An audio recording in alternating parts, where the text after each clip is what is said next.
Good day, beloveds. How do you do? Welcome to Talks from the Heart with Mender, brought to you by Agape Wellness Coaching, a place where being begins to truth. I am Mender, a spirituality teacher and transformational relationship coach, as well as founder of Agape Wellness Coaching, and I'll be journeying with you. Only this time, we're talking heart to heart.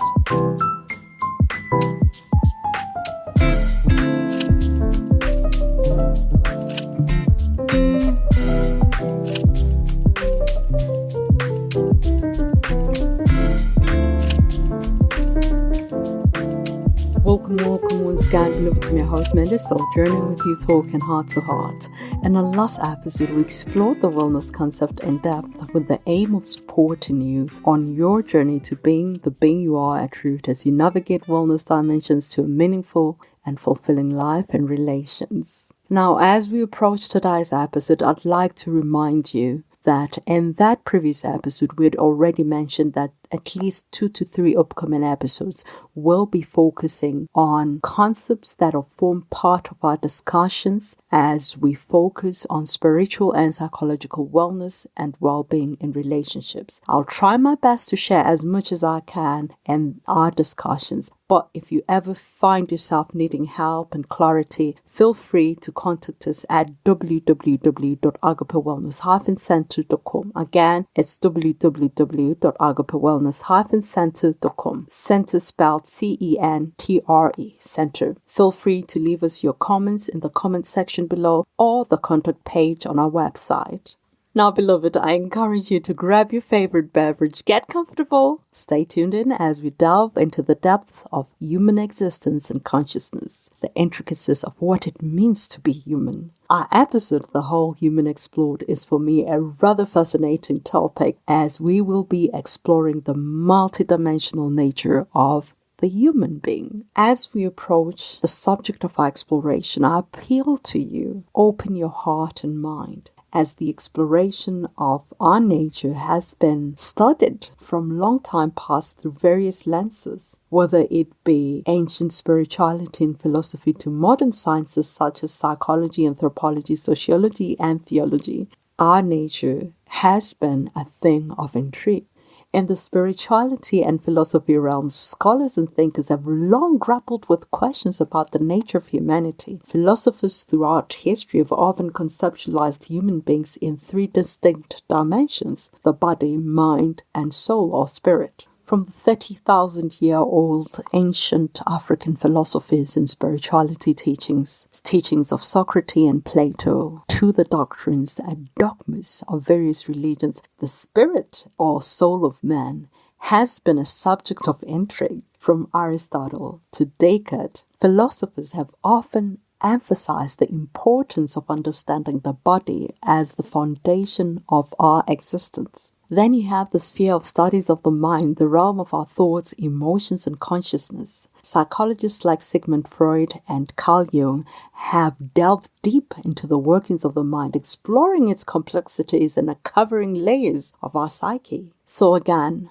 I appeal to you to open your mind and heart as our approach to this discussion may be encompassing of the varied views, as some of them may have informed the conceptualization and construction of our society's understanding of the multidimensional human concept. So let's start unpacking the concept of our multidimensionality. See, as humans, we're not just physical beings confined to this tangible world around us. We possess layers that go beyond surface level. These layers are often categorized into 3 or 4 main dimensions, dependent on the school from which we learn. It is from the spiritual and philosophical schools of thought that one would likely hold the dichotomous or trichotomous view of human nature. And from any of the schools of modern sciences and humanities, one may then hold the quad-dimensional view of human multidimensionality. So you may be wondering, what are the differences between these views, right?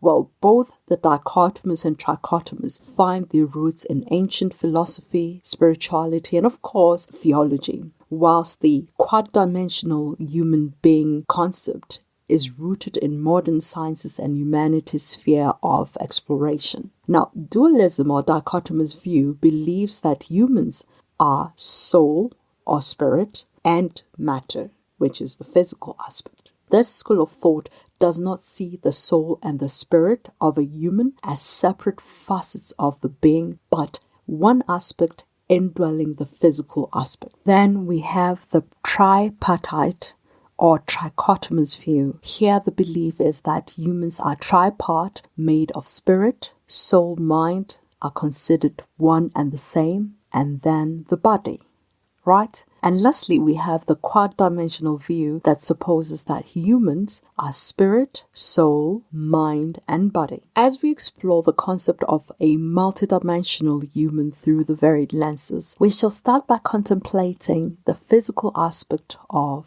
our human existence, which is the body. From a biological standpoint, our bodies are intricate machines composed of cells, tissues, and organs functioning in harmony to sustain life. But beyond the physical, our bodies also serve a greater purpose as the vessel. In philosophy and theology, the body is often viewed as the vessel through which we experience the world. From a psychological perspective, it's the embodiment of sensations, emotions, and actions. Anthropologically, the body carries cultural significance reflecting societal norms and values. Sociologically, it's studied in relation to power dynamics, identity formation, and social interactions. See, it is interesting that it's just the body, but the various schools explore it differently. Now, as we shift our focus to the mind, I find this to be even more interesting. Philosophically, the mind has been subject of profound inquiry, from Descartes saying, cogito ergo sum, literally translated, I think, therefore I am, to modern debates about consciousness and identity. One can only think, oh, what profoundness lies in our human nature. Psychologically, it encompasses cognitive processes, emotions, and the subconscious. Anthropologically, the mind influences cultural practices, beliefs, and rituals. Sociologically, it shifts and shapes perceptions of reality and social structures. And as we move on to the soul, a concept that is deeply rooted in spirituality and theology, the soul is often seen as the essence of our individuality, connecting us to something greater than ourselves. In philosophy, the soul raises questions about the nature of our existence and afterlife. Psychologically, it touches upon experiences of meaning, purpose, and transcendence. Anthropologically, it manifests in religious practices, myths, and symbols. Sociologically, it binds communities together through shared beliefs and values. Finally, let's explore the spiritual dimension of human beings through these varied lenses.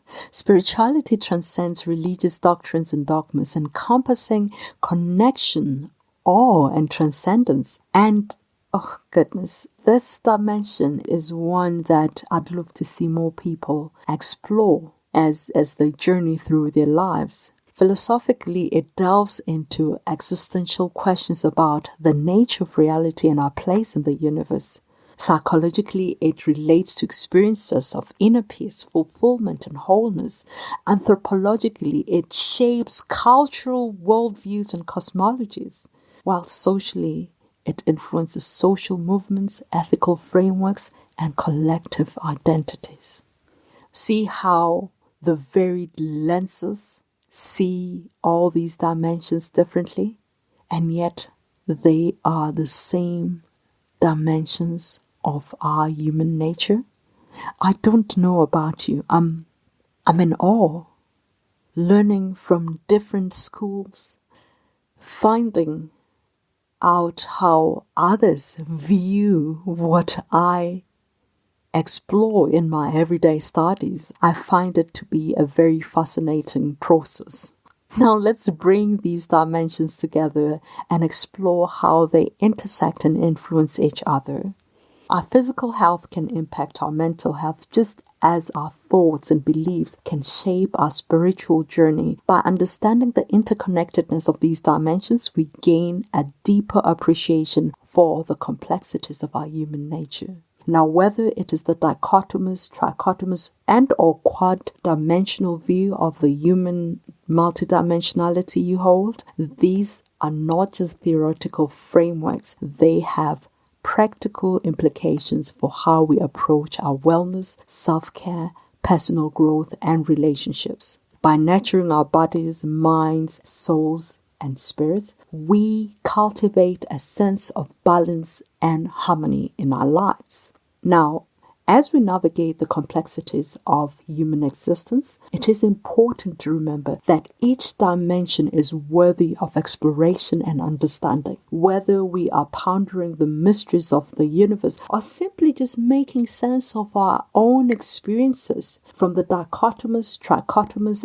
and quad-dimensional view, we are reminded that human beings in their multidimensionality are capable of profound depth and complexity. This understanding of our multidimensional nature is appreciated across diverse races, ethnicities, cultures, and faith traditions across the globe. There exists a rich tapestry of beliefs and practices that speak to the multidimensional nature of human beings. In Hinduism, the concept of Atman represents the eternal, unchanging essence of the self, whilst Buddhism teaches impermanence of all things, inviting us to explore interconnectedness of existence. Similarly, in Christianity, the notion of the soul reflects a dimension of human identity that transcends the material world, pointing towards a deeper spiritual reality. You may be sitting there wondering, what do they mean, soul and spirit? Are they not the same? Is soul not spirit? Isn't spirit same thing as soul? You may be wondering, is there really a difference between the soul and the spirit? Right? I know there are people who have these questions, just they never get them answered, or if and when they do get them answered, it's within the context of religion, which may not necessarily be of help to them if they find that the person teaching them is holding a narrow view of what the spirit is versus the soul, right? So again, it is important that we not carry this narrow view that does not allow us exploration beyond our own knowledge and understanding. Throughout time and across cultures, in the religious and sometimes spirituality spheres of society, we've seen the words soul and spirit used interchangeably and sometimes much differentiated, but often mixed up, right? So we are still left with the question, is there a difference between the soul and the spirit? Now, since the concept of spirit and soul are mostly used in the spirituality, theology, and philosophy realms, it would do us a lot of good to remember that most of the language used in these spheres of life was derived from the translations of the wisdom-seeking Greeks. The language used in these spheres of religion, spirituality, philosophy, theology is derived again from the translations of the Greeks, right? Now, in most ancient societies, soul and spirit were clearly distinguished. There was never a confusion as to which is what. And to this very day, in those societies, this distinction remains. Remember, most of the spiritual texts used in the West and most parts of the world, again, are derived and translated from Greek transcripts of other people's stories and, of course, their own philosophies. In ancient Greek, the word pneuma, which means breath of life, is used in referencing both soul and spirit. That's what we have today, right? That is why we see the same word pneuma being used in religious and spirituality context, referencing again both soul and spirit. For the ancient Greeks and Roman philosophers, pneuma was the driving force giving life to the body for function and maintenance thereof. In Stoic philosophy, pneuma, breath of life, was seen as an active, generative, building force that arranges all things in creation, from nature, individuals, to the cosmos beyond. They believed that it was a mixture of the elements air and fire in motion. In its higher state, pneuma constitutes the human soul or psyche, which contains the spirit of God, the soul spirit of God. Pneuma for Stoics has also been seen or been considered as a force that organizes matter by existing even in the inanimate objects, right? And now, yes, there is a difference between the soul and the spirit. There is a clear distinction between the two, although in many traditions and even in religious spheres, these two have been confused one for the other. Now, before I state the difference between the spirit and the soul, it is important to establish that all things are from and are created by the Spirit. All things are from and are created by the Spirit in its purest and highest form. Both the animate and inanimate were created by the Spirit and have the essence thereof.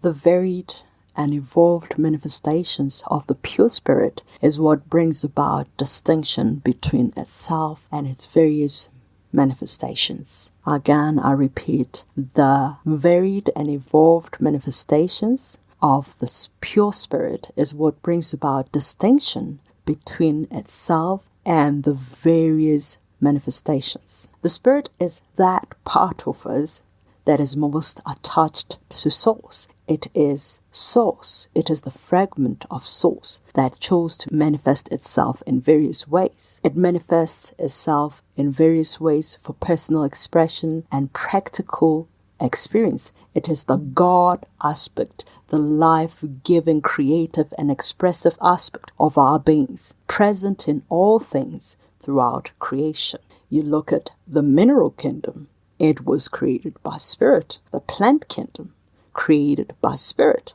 Animal kingdom, created by Spirit. Then us, created by Spirit. Now, as Spirit expands itself through creation, it reaches that place of evolution where it needs to express and experience itself in a manner that accords it personal expression and practical experience of its intelligence. Throughout creation, none of the creations of the Spirit are exercising the superior intelligence of the Spirit, except humans. So the Spirit, seeking an outlet where its superior intelligence is lived out, expressed, and practiced, it creates the soul, the psyche, the human aspect that is sort of a container that holds this beautiful, intelligent God aspect of our being and inhabiting a physical body to help this God aspect go on and live out its intelligence, its expressions of its intelligence practically in this physical body. Again, the Spirit is the God aspect of the human. It is a fragment of God that is in each and every one of us and in everything throughout creation. The Spirit is that part of creation that is most attached to the divine, that is most attached to the Creator, the Source. It is our divine nature. It is the divine nature of all creation. It is the God particle. And the soul and the body are parts of us that are birthed and animated by the Spirit, the pure and highest state of our beings. See, all things are spirit, for they are created by Spirit for Spirit, right? Spirit is immaterial in form. It exists in very, very subtle spaces. Again, it is immaterial in form. And in the less subtle, less pure state, Spirit manifests itself as the soul and mind aspects of a being. These two are immaterial as well. And in the most dense realms, the Spirit manifests itself and its desires of expression and practical experience in physical form, that is the body. Now, one can think of the being as a temple. One can think of the being as a temple, where the physical body is the outer courts of the temple. The soul-mind space is the inner courts of the temple. And now the spirit space being the innermost place, the holy of holies within the temple, where God resides, where the God aspect of our being resides. that is the Holy of Holies. In this place, the God aspect of us resides in union with this creation it created, as well as the Holy Spirit of God, right? So, the God aspect will not abandon itself. The God aspect of us will not abandon source. That's why we have the link, that is the Holy Spirit, between the God fragment that exists in humans and God, the source. So, this God aspect of us living in this temple and the Holy of Holies of this physical temple, again, exists and resides in this place in union with the Holy Spirit once we have agreed on the indwelling of the Spirit of God, of the living God, and this is despite the spiritual path we choose to follow. And I know this is going to get me in trouble with a lot of my Christian listeners, but I will say it anyway. This is despite the spiritual path we choose. God does not choose to have communion with you because you're Christian. Source does not operate like that. The divine does not operate like that. Once a person decides they want to live in communion, in constant awareness of their conscious connectedness with the divine and the greater whole harmoniously, God activates His Spirit within them, and the Holy Spirit is a continuous, a perpetual link between the greater source and the fragment, the God fragment, the God aspect that lives in humans. So whether or not you choose the Christian path, the Hindu path, or whatever other path that you choose, I don't want to mention religions, but I'm simply saying that this is something that we need to understand. Otherwise, these people would not experience spiritual awakenings. These spiritual awakenings do not happen because we're Christian. They happen because we have a desire to have constant, conscious connectedness with God. A lot of people will not agree with me on this one, but I don't care because I've seen people experience spiritual awakenings and they're not Christian. And they experience the same experiences that we experience as Christians. Is connection with God limited to us Christians? No, it is for all humans created by the Spirit of God. Christ came to die for our sins here to reconnect us. And this happened because most of us were not aware that God still wants to connect with us even after the fall. God still wanted to connect with us even after the fall. You can say whatever you want. God wanted connection with us. If you are a true follower of Christ, and I'm not saying in religious sense, you will understand that Christ didn't come for the righteous. He came for all of us and those who are willing to awaken to God's desire for communion, God's desire for relation and expression through us are those that have constant and conscious connectedness. That is not a once-off thing that happens that most of us Christians are experiencing. Don't get mad at me. I know you're going to be mad at me, but it's the truth. The minute we have a desire and willingness to remain in constant conscious awareness of our connection with God and are willing to remain connected consciously with God, the divine, and all of the greater whole harmoniously, we are there. Jesus is the way, the truth, and the life. But if you truly understand and follow His words, not as your pastor translates them, then you'll understand what Christ has been saying all along. Then you will seek that connection with God and you will find it. And it'll be a constant line, open line. Now, the outer courts of our body is for expression and practical experience of the innermost aspect, the person dwelling in the Holy of Holies, your divine nature, your spirit man, the physical aspect is for your spirit man to exercise themselves, their divine nature through purpose, intentional creativity, using this physical instrument that is your physical man. Then we have the soul, which is the inner court. That is the place, the space between the outer court and the most holy of holies of your being. And I often call this place the processing center of our beings. This is the center where intelligence and emotions battle it out, reconcile, unite, and clash once more.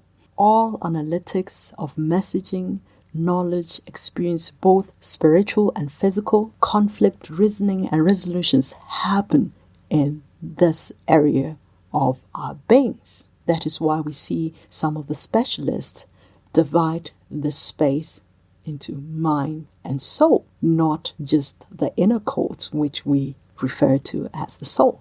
That's why we see it being referred to as the mind and soul, into two separate spaces, being intellect and emotional facets of our beings. Well, this is the processing center and reception area for information and knowledge and wisdom and all the other blessings from the Holy of Holies and or higher realms of our beings, as well as the reception space for the same gifts and stimuli from the external physical world, the outer courts.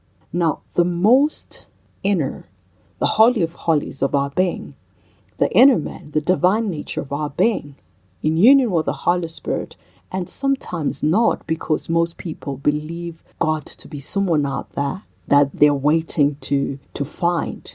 They're waiting to find God without, right? So for this reason, it is sometimes in union with the Holy Spirit and sometimes not.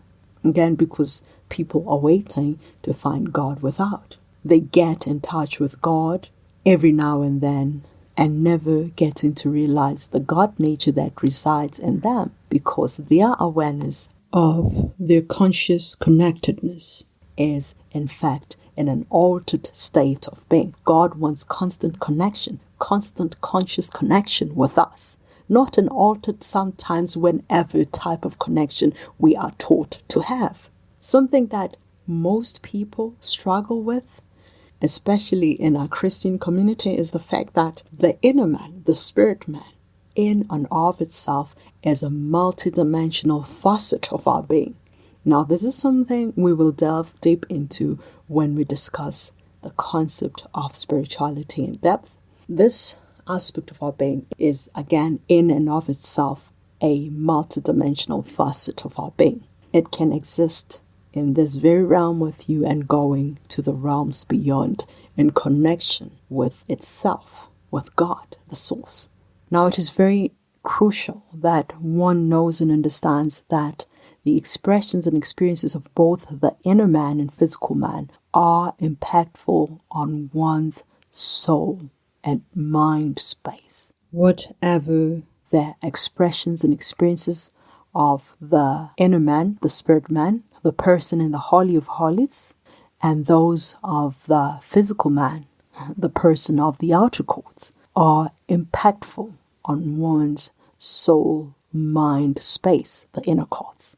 The inner man, the person in the most inner space of your being, the Holy of Holies, is that part of your being from which all dimensions of one's being are manifest, right?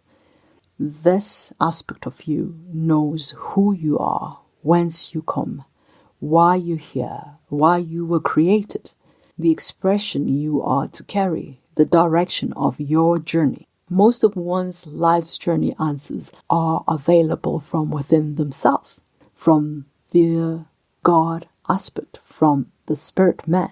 Now we come to the inner courts of the temple, which is the soul and mind space, the receiving and processing center of extra, inter, and interdimensional information and experiences of the being, from the being as a whole without consideration of the facet that is sharing information and knowledge. And this aspect of our being will go into process mode, analyzing, reasoning, and providing outcome, right? And this outcome may lead to our emoting.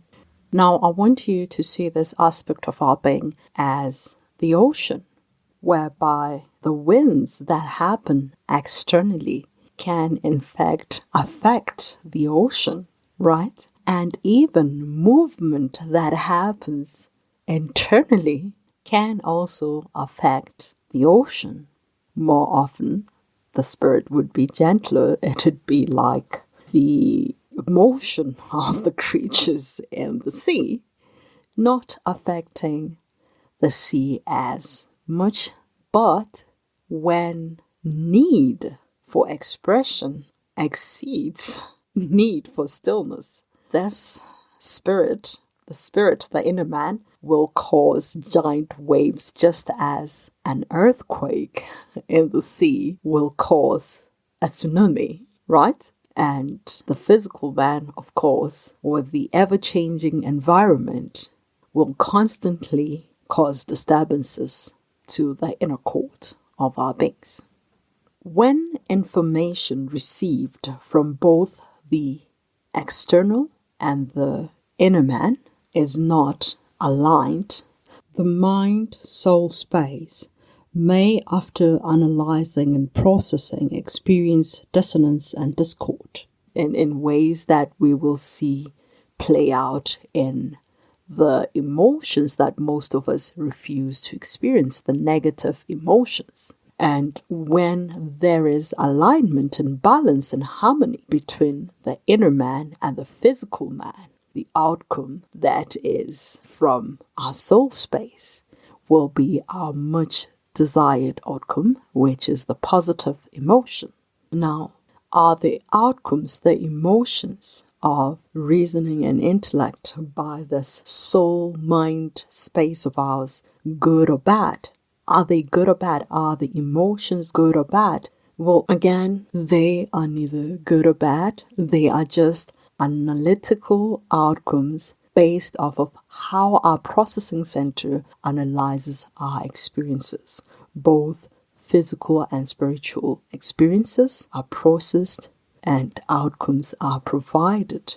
And that would be the emotions. And now, because of the knowings of the spirit man that is divine in its nature, the inner man will never assign meaning and purpose to the outcomes, because this part of one's being understands and knows the journey, the cosmic agreements, and that these experiences that we experience are somehow predestined and created by us as creative beings that are capable of creating and changing the course of our journeys, still with the intent of fulfilling the mission of our being on this plane called Earth. Now, the physical man, on the other hand, knows and understands only what it has learned from the time this facet of our being was presented and expressed to this physical world. That would be our parents, teachers, society, and its environments at large, as well as information passed on genetically from ancestors. Now, this part of our being, despite being the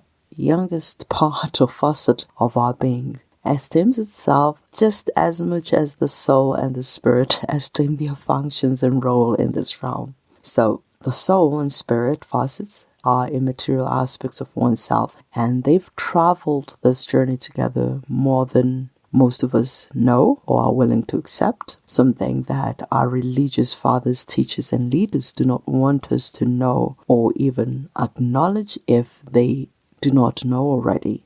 These aspects of our being have been together through various containers, through various physical structures than we are willing to imagine. And of course, some of our religious worldviews will not allow us to even dare imagine this about ourselves. For some worldviews, reincarnation is not a thing.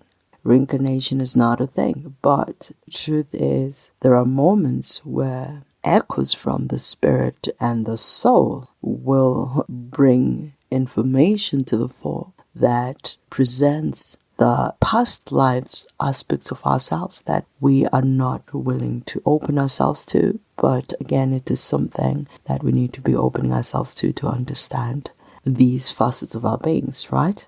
Now, whilst the soul and spirit have been together from the very beginning of one's journey, the soul mind is required to forget all that it knows for it to function well and objectively in its service to the multi-dimensional nature of our beings, that being the spirit man and the physical man, who is the vehicle of expression and practical experience for both the soul and the spirit man. Now, you will notice that when children are younger, they know with clarity who they are, what they are, and want to be, and why they're here, and more often than not, the direction of their journey in this realm. And if such one's soul chooses an environment that allows this knowing and remembering to remain with them, the integration of one's being is easy, because there may never really be a point of deep disintegration or incidents of imbalance that were left unattended, because the environment they chose for themselves fosters alignment and harmonious balance of their being.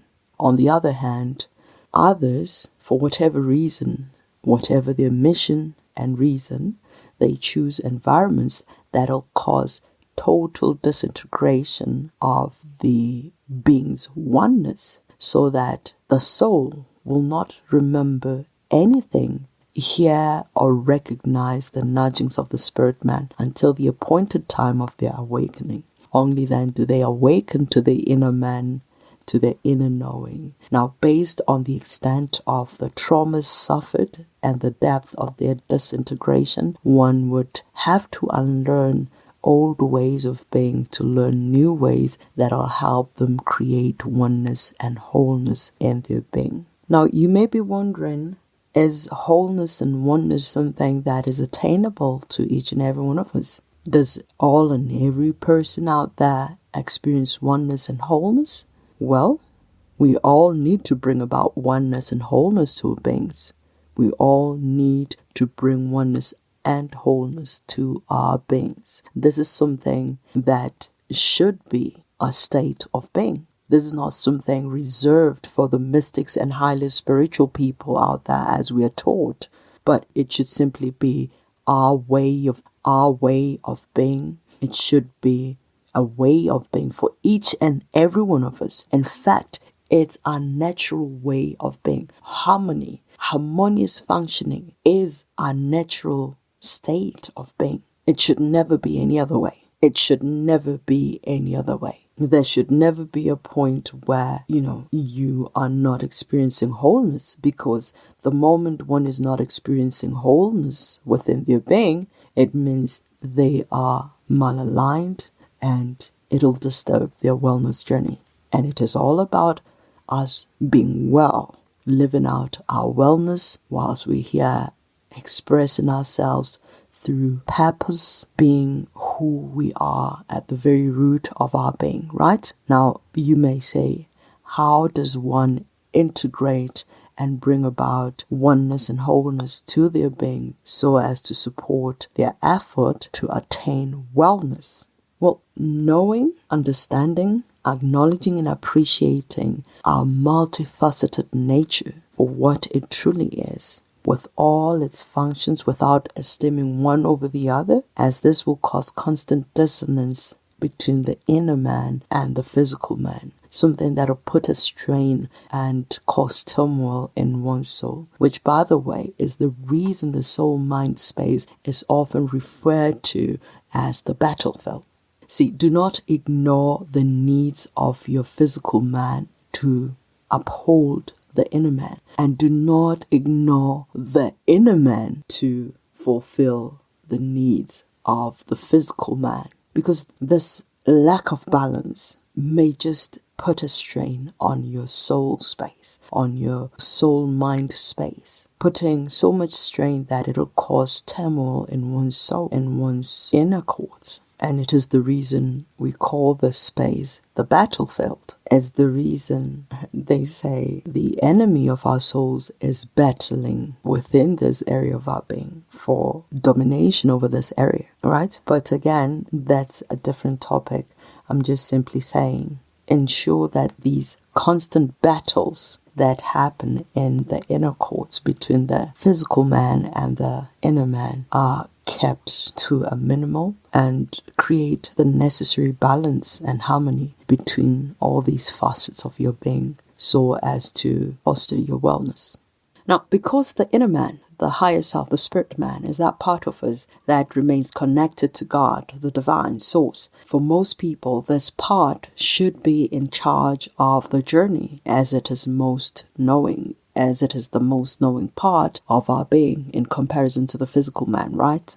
And to some degree, I agree that the inner man should lead the way, but at the same time, one needs to keep balance. One needs to keep balance because the physical man is the expressive part of us. It's the facet that is sensationally and practically experiencing whatever the experiences that are led by the higher self, by the inner man, the spirit man. And the soul, being the processing space, holds a very difficult function of analyzing and reasoning and decision making in creating outcomes that are life-giving and or dooming, dependent on the desires of the dominant or leading facet of our being at whatever moment, whatever given moment. So if the physical man says, I want to experience and express more for the spirit man to live out its mission and purpose and its creativity, then there is alignment between the inner man and the spirit man, because remember, the spirit man created or manifested its physical form for it to have expression of its intelligence and practical experience of itself. So if now this physical man is wanting that and wanting more of it, there is what we call alignment, of course. And when that is present, the soul space gives outcomes that are life-giving. And if at some point, which always happens, there are and will always be moments when our earthly wiring or learned programs tell us, pleasure only, please. Pleasure only. Protect oneself at all costs. Make sure you don't lose control. I want control of the path so that I never feel helpless, so that I never feel fear, so that I never feel this, that I never feel negative emotions. Then the spirit man and the physical man contend for control. Because remember, the spirit man is most knowing in comparison to the physical man. And the spirit man knows that one going through a certain path, one going through a certain experience may help them grow, it'll help them develop in ways that the physical man does not necessarily comprehend, right? But the physical man, in its wiring, is inclined to pleasurable experiences. And it wants more of those pleasurable experiences right now, and whether these experiences are good or bad in the long run, as long as right now the senses are pleased and the physical aspect is feeling good, it's all good for the physical man, right? And we tend to shame the physical man, especially in the spiritual realms of society. We tend to shame the physical man for wanting pleasure only. We do not understand why this part of us wants pleasure only. We fail to even interrogate why we are wired that way or why we react that way to situations. Now, often we want to dismiss the desires of the physical man as just, it's just the physical man being the physical self without thinking, this dimension of myself has experienced some things, and from those experiences, this dimension may have been hurt, traumatized, and all sorts of things. And now this dimension of ourselves wants to express itself in a certain manner that only gives it pleasure. it was to exercise itself in a certain manner that only gives it pleasure. And you find that the spirit man is seeking to experience itself in a manner that grows the person, right? So there becomes that discord between the two spheres of our lives. And we never sit down and interrogating this. We just look at people and say, oh, they're so sinful, they're so this and that. These people are not this, we hold them to a certain level of morality, not even trying to understand, or even ourselves, we hold ourselves to a certain level that we don't try to understand. What is the root of this issue? Some of these issues are rooted in the soul. They're rooted in the soul experiences of previous lifetimes, if you are one that believes in reincarnation. And sometimes these are rooted in a spirit that may have anchored itself to the person. That is not necessarily the pure spirit. That is not necessarily the inner man. And sometimes these are rooted in culture. There are things that happen in cultures across the world, and certain physical experiences that people find themselves enduring are rooted in their cultures. They're rooted in environmental traumas, such as childhood traumas emanating from experiencing bad examples of parenting, unfortunate victimhood that resulted from ill-fated life incidents such as rapes, illnesses, robberies, poverty, abuses of all sorts, and other life happenings, and, lest I forget, indoctrination and religious traumas, right?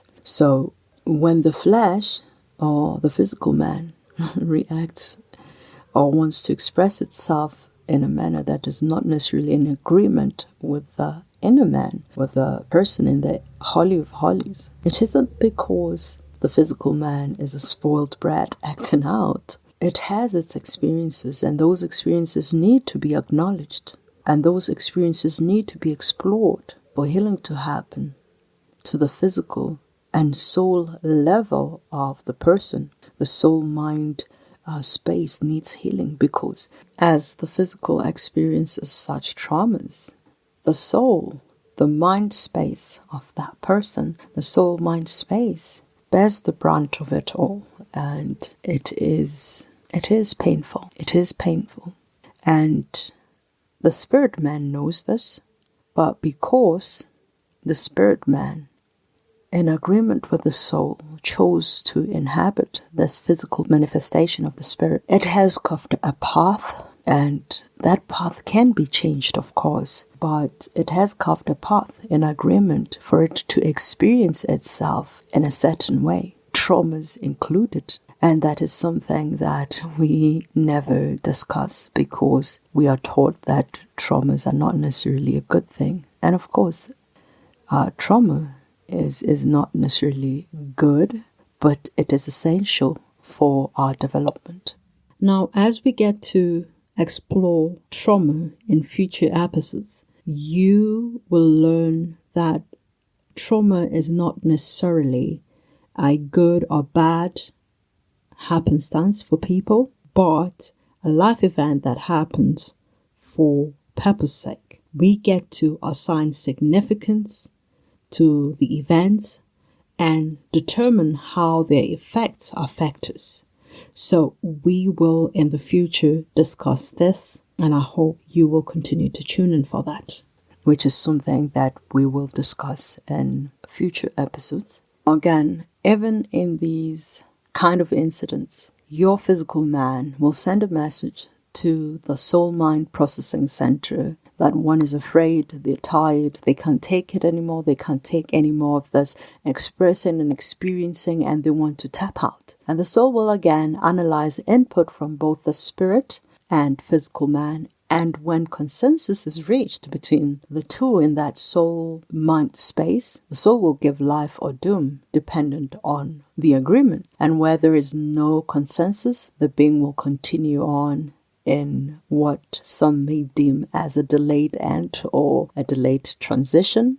And this waiting period for agreement to be reached, one can trust that this is a struggle-filled waiting period. And often things may change before long. The soul will continue to provide a joyful and fulfilled life for as long as there is balance and agreement between these two spaces, between the spirit man and the physical man. So it is imperative that whenever we are going through our challenges, whenever we are finding ourselves not being able to handle whatever it is that we're experiencing, we seek to understand its roots. We seek to not downplay one dimension over the other, thinking, the spirit man is of the world. Because we do that. We say, the spirit man is more attached to the world, is seeking pleasure, it's seeking sensational experience, it's not this and that. But if we are to be honest, we need to understand what is the root of this situation that I find myself in. It is important that we interrogate all the things that we feel, the emotions, the experiences, whatever it is that we find our physical man experiencing, the soul space experiencing. We need to take a space of non-judgment, a non-judgment space, really. Non-attachment to the things, and seek to understand things for what they are. Already the spirit man knows. So sometimes going inward to the Holy of Holies to seek knowledge and understanding helps. But again, never look down on the physical man or even your soul mind space, because that space carries a lot of burden, and the spirit man exercises its knowing, its intellect, its expressions and desires, but at the same time, with it being responsible for the manifestations of all the other dimensions, it is also important for one to integrate all of them and not treat them as different facets of one's being. In that way, there is harmony in how we move about. There is harmony, and one area should never be really totally in charge, because it does not get to experience what the other dimension is experiencing without integration. Because the minute we say the spirit man should lead the way, as much as I agree with that a little, it is also important to understand that the spirit does not have physical experience without the flesh. The spirit does not have expression without a physical man. So the needs of the physical man must be considered as much as the desires of the spirit. And within our soul mind space, we should try not to struggle with these things. We should sit with understanding that the soul mind space forms outcomes based from the information it is getting from both the internal, being the Holy of Holies, and the external, being your physical man.